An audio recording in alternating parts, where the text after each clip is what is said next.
하나님께서 우리에게 주신 오늘의 말씀은 디모데전서 6장 6절부터 10절까지 있는 말씀입니다. 디모데전서 6장 6절부터 10절까지 있는 말씀, 신약성경 341쪽에 있습니다. 341쪽 디모데전서 6장 6절부터 10절 말씀을 봉독해 드리겠습니다. 그러나 자족하는 마음이 있으면 경건은 큰 이익이 되느니라. 우리가 세상에 아무것도 가지고 온 것이 없음에 또한 아무것도 가지고 가지 못하리니 우리가 먹을 것과 입을 것이 있은즉 족한 줄로 알 것이라. 부하려 하는 자들은 시험과 올무와 여러 가지 어리석고 해로운 욕심에 떨어지나니 곧 사람으로 파멸과 멸망에 빠지게 하는 것이라. 돈을 사랑함이 일만하게 뿌리가 되나니 이것을 탐내는 자들은 미혹을 받아 믿음에서 떠나 많은 근심으로써 자기를 찔렀도다. 아멘. 할렐루야. 우리 성도님들, 오늘도 하나님을 예배하고 하나님의 품 안에서 회복의 시간, 하나님 앞에 감사의 시간을 드려드리는 성도님들에게 하나님의 은혜가 충만하시기를 간절히 축원합니다. 우리 서로 옆에 분하고 함께 인사 나누어 가겠습니다. 주의 이름으로 축복합니다. 사랑합니다. 은혜 받는 시간 되시기를 바랍니다. 고맙습니다. 오늘 말씀의 제목은 행복하세요라는 제목으로 함께 은혜를 나누고자 합니다.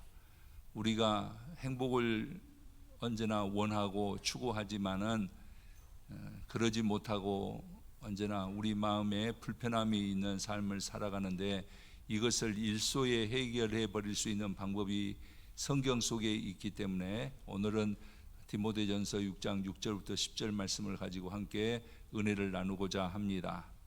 인도의 간디가 막 출발하려는 기차에 올라탔습니다. 그 순간 그의 신발 한 짝이 벗겨져서 플랫폼 바닥에 떨어지게 됐습니다. 기차는 이미 움직이기 시작했기 때문에 내려서 그 신발을 다시 가져올 수가 없게 됐습니다. 그때에 간디는 나머지 신발 한 짝을 벗어서 떨어져 있는 신짝 곁에다가 던져 놓았습니다. 이것을 이상하게 생각한 그의 일행들이 간디에게 물었습니다. 아니 선생님, 왜 이렇게 하셨습니까? 라고 말할 때에 간디는 이렇게 말했습니다. 어떤 가난한 사람이 신발 한 짝을 주었다고 생각해 보세요. 그에게는 아무 쓸모가 없을 것입니다. 그러나 이제는 나머지 한 짝마저 갖게 되지 않겠습니까? 우리가 생각할 때에 신발 한 짝을 잃어버린 것이 아니고 신발 한 짝을 다른 사람에게 주는 것이 됐습니다. 간디의 마음은 행복했겠습니까? 불편했겠습니까? 한 짝만 가지고 있을 때는 불편할지 모르지만 두 짝을 다 주워버렸을 때는 알지 못하는 그 비밀한 기쁨이 그에게 있었을 것이고, 또 그 신발을 가난한 사람이 주어서 신게 되었기 때문에 그 사람도 행복할 수 있는 계기가 되었지 않느냐라는 생각을 하게 됩니다. 사랑하는 성도 여러분, 행복의 기준이 무엇이겠습니까? 많은 생각을 하게 될 줄 알지만 우리가 이미 알고 있습니다. 행복은 부자냐 가난하냐가 주관하는 것이 아닙니다. 출세했느냐 못했느냐로 결정되어지는 것도 아니고, 건강하느냐 아픈 것 가운데 있느냐가 아니라, 행복은 감사하냐 감사하지 못하느냐에 따라서 결정되어진다, 그런 말씀입니다. 즉 항상 감사하는 사람이 가장 행복한 사람일 것이다. 여러분, 언제나 저녁에 잠자리에 들기 전에 제가 예전에 한번 말씀드린 적이 있어요. 10가지 감사의 제목을 하나님 앞에 아뢰면은 저녁에 잠자리도 편안하고 또 마음도 편안하게 된다라는 것을 여러분들에게 말씀드렸습니다. 아직까지 하지 못하신 분들 계시면은 저녁에 잠자리에 들기 전에 이렇게 오늘 있을 하나님 앞에 감사 10가지 이상을 한번 헤아려 주시면은 하나님께서 여러분들을 행복한 꿈나라로 인도하여 주실 줄 믿습니다. 우리가 진정 행복하게 살기를 원한다면은 항상 감사하는 삶을 살아야 됩니다. 사실 감사하는 생각을 하면은 행복합니다. 저도 마찬가지입니다. 감사하면은 마음에 행복이 찾아옵니다. 감사할 조건이 얼마나 있겠느냐 생각할 때 저보다 못하는 환경에 있는 사람들을 생각하면은 지금 있는 환경 속에서도 감사가 나오고, 또 아픈 사람들을 보면서 건강함을 생각할 때 감사가 있고, 다른 사람들하고 아름답게 어울리는 그런 상황 속에서 좋은 이웃이 있는 것 때문에 감사할 때 우리의 마음속에 정말 행복이 느껴지더라, 그런 말입니다. 오늘은 그러기 때문에 행복을 여는 방법 열쇠 4가지를 여러분들에게 본문을 비롯해서 설명을 드리고자 합니다. 그 첫 번째가 뭐냐? 축복은 한두 가지로 만족해야 하겠더라, 그런 말씀입니다. 많은 사람들이 살아가면서 불평과 불만으로 가득 차 있는 것은 복을 받지 못했기 때문이 아니라 자기가 바라고 있는 만큼의 복을 받지 못했다고 생각하기 때문이랍니다. 즉 자기는 10가지 복을 바라고 있는데 현재 자기가 누리고 있는 것은 한두 가지밖에 안 된다는 것입니다. 이러한 사람은 2가지를 알아야 합니다. 그 첫 번째는 뭐냐? 사람은 욕심이 끝이 없기 때문에 자신이 바라는 10가지 복을 다 받은 다음에라도 욕심에 만족을 얻지 못한다, 욕심이 채워지지 못한다라는 사실입니다. 또 하나는 뭐냐? 하나님께서는 결코 한 사람에게 만복을 다 주신 것이 않는다라는 것입니다. 그렇기 때문에 대통령은 행복한 것도 있을 거고 대통령이 되었어도 불행하다 생각하는 것이 있을 줄 압니다. 넘쳐나는 것이 있는가 하면 부족한 것도 있더라, 그런 말입니다. 우리가 당사자는 아니지만 옆에서 보기만 해도 그것을 알 수가 있습니다. 재벌도 마찬가지입니다. 지난 시간에 말씀드렸지만은 재벌은 재벌의 누림도 있겠지만은 그들의 아픔도 있는 것이 사실입니다. 뿐만 아니라 새벽에 보면은 청소하러 나오는 사람들이 있는데 건강한 모습을 보면 부럽습니다. 뿐만 아니라 가난한 집안에서도 훌륭한 자녀들이 나오는 것을 보면서 하나님은 10가지, 10가지 조건들을, 행복한 조건들을 다 주는 것은 아니더라, 그런 말입니다. 그러므로 누구든지 자기 혼자 10,000가지 복을 받아서 의심되면서 살아갈 생각은 말아야 됩니다. 그것은 결코 이룰 수 없는 욕심이 되고 말 것이며 항상 불평불만에서 벗어나지 못하는 불행의 연속이 되기 때문에 그렇습니다. 모름지기 복은 처음부터 한두 가지만 기대하고 만족해야 됩니다. 그리하면은 항상 행복한 삶을 살게 될 것이며 기분 좋은 날의 연속이 될 것입니다. 세상에는 한두 가지 복도 못 받은 사람은 없습니다. 나름대로 하나님께서 여러분 우리 일산신과교회 성도님들에게도 여러 가지 복된 조건들을 많이 허락해 주셨는데 그것을 헤아려 볼 때에 우리가 하나님 앞에 감사가 있고 진정한 행복이 있더라, 그런 말씀입니다. 행복을 여는 2번째 열쇠는 뭐냐? 다른 사람에게 아무것도 기대하지 말아야 된다, 그런 말입니다. 행복이 멀다고 생각하는 2번째 이유는 남에게 너무 기대하고 살기 때문이라고 합니다. 처음부터 기대를 조금만 했더라면 실망도 조금밖에 안 났을 것이고 아예 기대하지 않았다면 실망할 것도 없었을 것입니다. 상대방에 대한 기대가 너무 컸기 때문에 실망도 클 수밖에 없는 것이고 마음의 평안이 깨지게 된다, 그런 말입니다. 여러분, 아는 어떤 원로 목사님이 그런 말씀을 하시더라고요. 자녀들이 잘 돼서 외국에 나가서 살게 되었는데 처음에는 자녀들을 빼앗긴 것 같아서 몹시 마음이 불편했답니다. 내가 자식들을 다 키워서 1년에도 한두 번 볼지 못 볼지 모르는 그런 상황 속에 처하게 되니까 굉장히 마음이 섭섭하더라는 거예요. 그리고 그쪽에 가서 사는 것이 쉽지 않은 삶이기 때문에 버겁게 살아가니까 연락도 자주 하지 못하는 것을 알지만은 그것도 섭섭함의 원인이 되더라, 그런 말입니다. 그런데 어느 날 기도 중에 그런 생각이 들더라는 거예요. 딸은 사위의 몫이고 아들은 며느리의 몫이다라고 생각을 하니까 마음의 외로움과 섭섭함이 다 사라지고 마음의 평안이 깃들게 되더라, 그런 말입니다. 기대하지 않는 것이 상책이었다라는 말입니다. 저는 여기서 그런 말씀을 여러분들에게 드리고 싶어요. 무슨 말씀을 드리고 싶냐면은 사람을 기대하는 것보다는 여러분 하나님을 기대하는 성도님들이 되시기 바랍니다.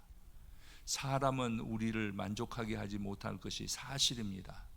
그러나 하나님은 우리를 채워주시고 우리로 하여금 만족하게 하시는 분이심을 여러분 믿으시면 아멘. 우리 그래서 이 자리에 있지 않습니까? 그렇지 않습니까? 사람을 보면은 실망할 수밖에 없지만은 하나님을 볼 때에는 우리에게 희망이 있습니다. 오늘 하나님을 기대하는 우리 성도님들에게 하나님께서 여러분들의 마음속에 기대보다 더 놀라운 은혜를 부어주시기를 주님의 이름으로 간절히 축원합니다. 하나님입니다. 하나님을 기대하는 성도님들이 되시기를 바랍니다. 자기도 남에게 제대로 못해주면서 세상을 원망하고 남의 탓을 하는 것은 남에게 지나친 기대를 걸고 살기 때문에 그렇다, 그런 말. 이런 인생관을 가지고 살면 불평이 가실 날이 없으며 마음의 행복이 사라집니다. 예수님의 말씀 우리가 한번 들어봐야 될 줄 압니다. 마태복음 7장 12절 말씀을 우리가 함께 보겠습니다. 다 같이 봅니다. 그러므로 무엇이든지 남에게 대접을 받고자 하는 대로 너희도 남을 대접하라. 이것이 율법이요 선지자니라. 아멘.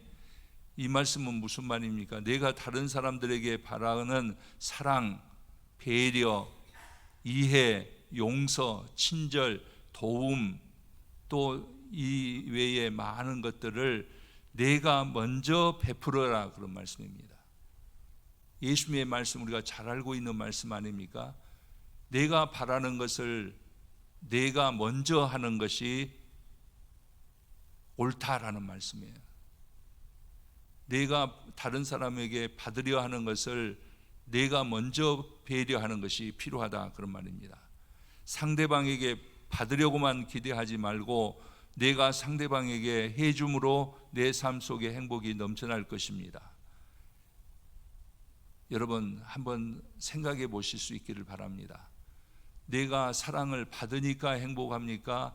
내가 사랑을 하니까 더 행복합니까? 한번 어렵지 않은 문제인데 한번 여러분 생각해 보세요. 사랑받으면 행복하죠? 사랑받으면 행복합니다. 그러나 내가 사랑할 사람이 없으면 어떻게 되겠습니까? 그 사람은 불행한 사람입니다. 무엇이 먼저고 무엇이 후가 될 수는 없지만은 사랑을 받는 것도 중요하지만은 내가 사랑할 사람이 있다라는 것 행복합니다. 우리 사랑하는 성도님들은 사랑을 받고도 행복하지만은 사랑을 주면서 행복할 수 있는 축복의 성도님들이 되시기를 간절히 축원합니다.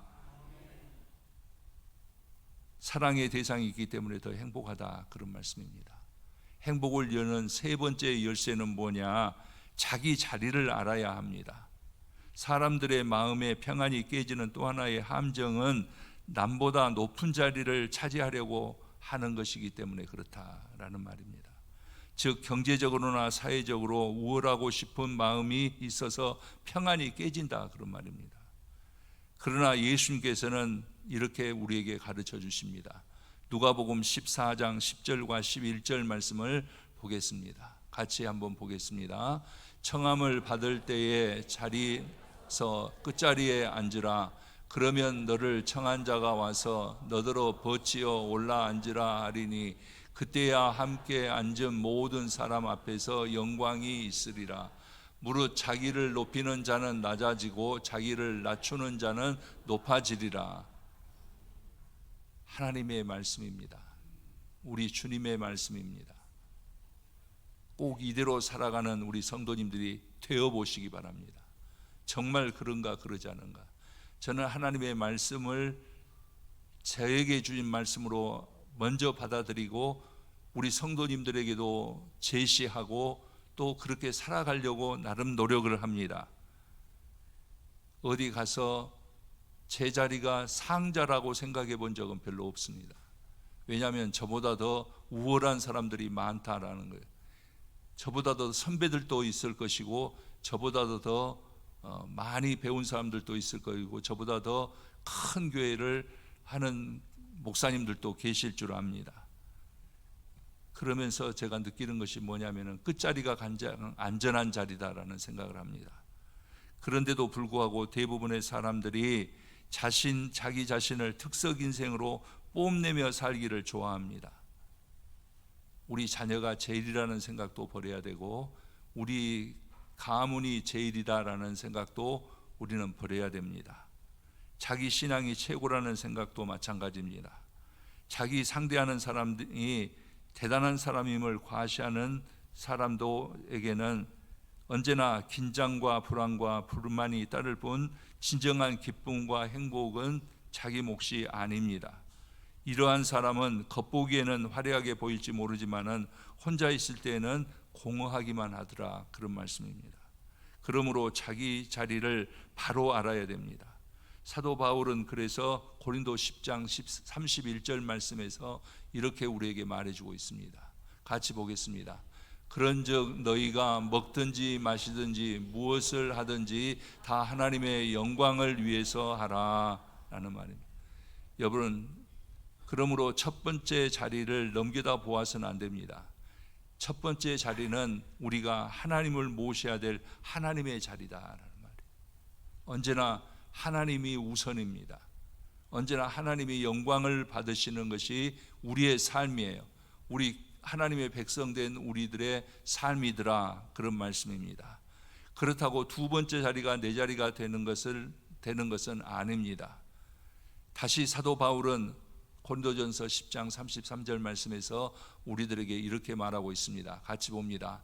나와 같이 모든 일에 모든 사람을 기쁘게 하여 자신의 유익을 구하지 아니하고 많은 사람의 유익을 구하여 그들로 구원을 받게 하라 라는 말씀입니다.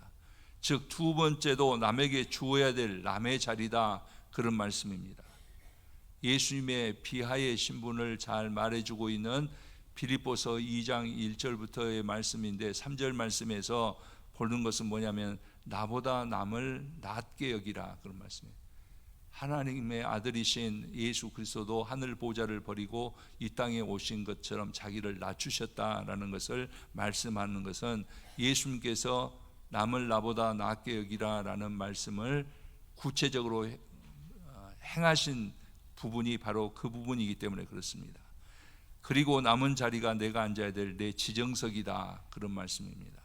상석에는 제일 상석에는 하나님을 모시고 그 다음 자리에는 남에게 배려하고 그리고 남은 자리가 있다고 한다면은 그 자리에 앉아서 흐뭇해하는 사람 삶에는 불안이나 불쾌함이 있을 수가 없게 되므로 자연히 마음의 평안과 흐뭇함이 남게 될 것이다, 그런 말입니다.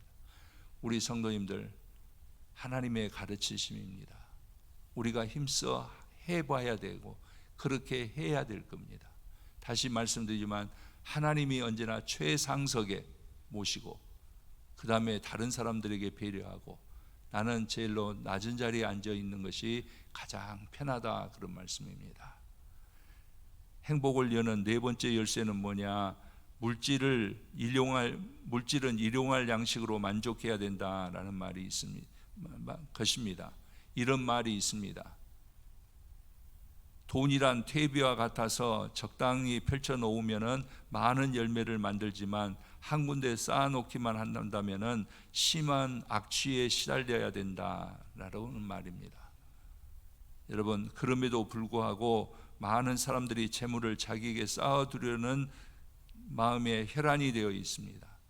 그래 이런 사람에게는 불쾌하게 하는 악취만 나는 것입니다. 그러므로 재물을 재물 때문에 불평해하지 않으려면은 오늘 사도 바울이 우리에게 주는 말씀을 더 깊이 묵상해 봐야 될 줄 압니다. 그것이 뭐냐? 오늘 10절 말씀입니다. 함께 보겠습니다. 돈을 사랑함이 일만하게 뿌리가 되나니 이것을 탐내는 자들은 미혹을 받아 믿음에서 떠나 많은 근심으로써 자기를 찔렀도다. 고로 물질의 최고의 가치를 두는 것은 잘못된 것입니다. 물질은 사람의 생존에 필요 불가결한 것이지만은 사랑의 대상은 아니다, 그런 말입니다. 그런데 재물을 짝사랑하게 되면은 이것은 성서적으로 보면은 영적인 음행이 된다라는 거예요. 하나님을 대적하는 것 중에 가장 우선되는 것이 뭐냐? 바로 재물에 대한 욕심입니다. 돈이 하나님을 언제나 대적하더라고요. 우리가 신앙생활을 할 때 가장 우리의 신앙생활을 방해하는 것도 돈입니다. 우리가 살아감에 있어서 가장 인간을 추하게 하는 것도 돈이더라, 그런 말이에요. 그래서 오늘 사도 바울이 돈을 사랑함이 일만하게 뿌리가 된다라는 것입니다. 여러분, 우리 사랑하는 성도님들은 하나님을 먼저 사랑하고 그 다음에 모든 것을 하는 축복의 성도님들이 되시기를 바랍니다. 하나님을 먼저 사랑함이 언제나 먼저입니다. 그렇지 않으면 우리의 삶의 평안이 깨지게 된다라는 말씀입니다. 오늘 9절 말씀으로 넘어가서 보겠습니다. 함께 보겠습니다. 부하려 하는 자들은 시험과 올무와 여러 가지 어리석고 해로운 욕심에 떨어지나니 곧 사람으로 파멸과 멸망에 빠지게 하는 것이라 라는 말입니다. 이 말씀은 무슨 말씀이냐? 부자가 되려고 몸부림하지 말아라, 그런 말씀입니다. 부자가 되려고 법도 어기고 양심도 버리고 인정사정 없이 수단 방법을 가지지 않게 된다면은 필경은 파멸의 구덩텅이에 떨어지게 되기 때문에 그렇습니다. 여러분, 그렇지 않습니까? 우리가 힘써 일하고 하나님의 축복으로 부자가 될 경우에도 그 재물을 자기의 자의대로 사용하는 것보다는 하나님의 뜻에 의해서 사용하는, 그래서 하나님께서 책임져 주시는 삶이 돼야 돼. 이게 지혜로운 삶이다, 그런 말입니다. 저는 우리 사랑하는 성도님들이 언제나 행복하기를 원합니다. 그래서 오늘 말씀을 드리는 거예요.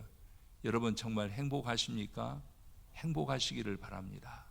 그러려고 한다면은 하나님에게 받은 것을 하나님의 영광을 위해서 사용하고 하나님의 뜻에 묻고 우리가 내 것이라 할 것을 하나님 앞에 드려드리면은 하나님께서는 우리에게 더 많은 것을 맡기시고 더 하나님께서 우리를 크게 사용하여 주실 것이다, 그런 말입니다.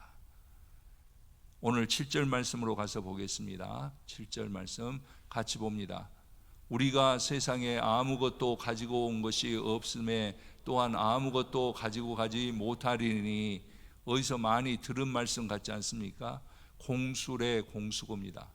우리가 가지고 온 것도 없고 가지고 갈 것도 없다라는 말. 공술에 빈손으로 왔다 빈손으로 가게 돼 있다, 그런 말씀입니다. 인간답게 살아야 됩니다. 사람답게 살아야 됩니다. 다른 사람을 행복하게 하면 내가 더 행복하고, 다른 사람을 살리면 다른 사람이 나를 살리게 됩니다. 재물의 혈안이 되어서 살지 말고 행복에 겨워서 사는 우리 성도님들이 되시기를 바랍니다. 오늘 8절 마지막으로 보겠습니다. 8절 말씀 봅니다. 같이 보겠습니다. 우리가 먹을 것과 입을 것이 있은즉 족한 줄로 알 것이라. 아멘. 재물은 먹을 것과 입을 것으로 만족해야 됩니다. 그러기에 우리 그리스도인이 된 우리는 소득 중에서 하나님의 것을 성별하여 하나님 앞에 드리고 그 나머지는 가볍게 사용해야 된다, 그런 말이에요. 저는 나름대로 고민이 있을 때 그렇습니다. 고민이 있을 때에 지난 날들을 생각해 봅니다. 그러면 하나님께서 저와 함께 하셨고 하나님께서는 꼭 필요한 때에 필요한 만큼 또 필요에 의해서 우리에게 허락해 주신 것을 이제까지 경험하면서 살았기 때문에 앞으로도 하나님께서 우리에게 그렇게 해 주실 것을 저는 믿습니다. 여러분들도 마찬가지입니다. 여러분들도 하나님께서 기쁘게 보시고 하나님께서 여러분들에게 부어주시는, 그래서 부족함이 없는, 그리고 하나님 앞에 영광을 돌려드리고 다른 사람들에게 선한 이웃이 되는 우리 성도님들이 되시기를 주님의 이름으로 간절히 축원합니다. 적당량으로 만족할 줄 아는 것, 이것이 진정한 행복입니다. 젊은 개가 있었습니다. 이 개가 열심히 자기 꼬리를 잡으려고 빙글빙글 돌면서 꼬리를 잡으려고 노력하는 것을 나이 많은 개가 보고 이렇게 말했답니다. 너는 행복이 꼬리에 있다고 생각하는 모양인데 그것은 불행한 공전이다. 나는 내 할 일을 위해서 뛴다. 그러면 꼬리는 자연히 따라오게 될 것이다 라는 말입니다. 이 말을 보면서 저는 삶의 어떤 모토로 삼았습니다. 그 뭐냐, 내가 하나님을 열심히 사랑하고 하나님을 섬기고 하나님 앞에 성결하게 하나님 앞에 내 모든 것을 다 맡겨놓으면은 하나님께서 우리의 삶 속에 필요를 채워주시고 우리의 삶에 지혜를 허락해 주시고 하나님께서 우리를 통해서 놀라운 역사를 이루어 가시더라, 그런 말입니다. 여러분들도 하나님을 사랑하고 하나님을 구하고 하나님의 역사에 참여하게 되면은 하나님께서 언제나 우리에게 부어주시는 은혜가 있더라, 그런 말이에요. 자기 꼬리를 잡으려고 빙빙 도는 젊은 개와 같은 것이 아니라 자기 할 일을 위해서 열심히 앞으로 나아가면은 꼬리는 자연히 따라오게 되더라, 그런 말입니다. 사랑하는 성도님들, 하나님의 뜻대로 사십시다. 그러면 날마다 행복할 것입니다. 아멘.